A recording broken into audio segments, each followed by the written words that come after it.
Toast सँडविचसाठी आपल्याला लागणारं साहित्य दिलेलं आहे आणि हे बनवताना मी कसा राडा घातला आणि तो कसा अंगाशी आला हे मी व्हिडिओच्या शेवटी सांगणार आहे, त्यामुळे व्हिडिओ शेवटपर्यंत बघा. पहिल्यांदा काही ब्रेड घेतलेले आहेत, मग त्यानंतर हिरवी चटणी केलेली आहे. हिरवी चटणी अतिशय उत्तम झाली होती. त्याची रेसिपी हवी असेल तर मी एकदा परत बनवून दाखवेन ती चटणी.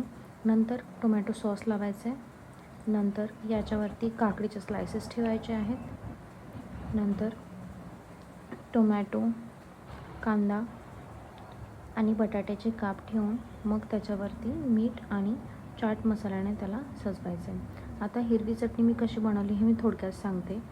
तर नॉर्मली कोथिंबीर, खोबरं, सुकं किंवा ओलं खोबरं, त्यानंतर भाजकी डाळ, लिंबू, कोथिंबीर, मिरची या सगळ्या गोष्टी एकत्र केल्या. त्याचसोबत पालक देखील थोडासा टाकला, त्यामुळे चव अतिशय उत्तम येते.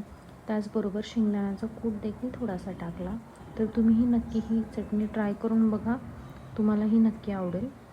आता यानंतर मग आपण काय करणार आहोत, हे जे आपण व्यवस्थित बनवून घेतलेले आहेत सँडविचेस, तर ते आपण व्यवस्थित ग्रिल करून घेणार आहोत.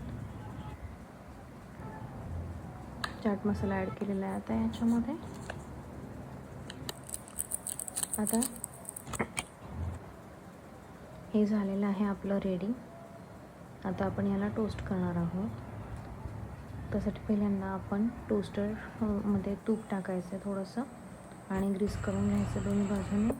आणि त्यानंतर मग जे आपण सँडविचेस बनवलेले आहेत तर ते याच्यावरती ठेवून चांगले खरपूस भाजून घ्यायचे आहेत दोन्ही बाजूने. हे आपलं सँडविच रेडी आहे. ते थोडं मऊ लुसलुशीत असल्यामुळे सँडविच थोडंसं वेगळं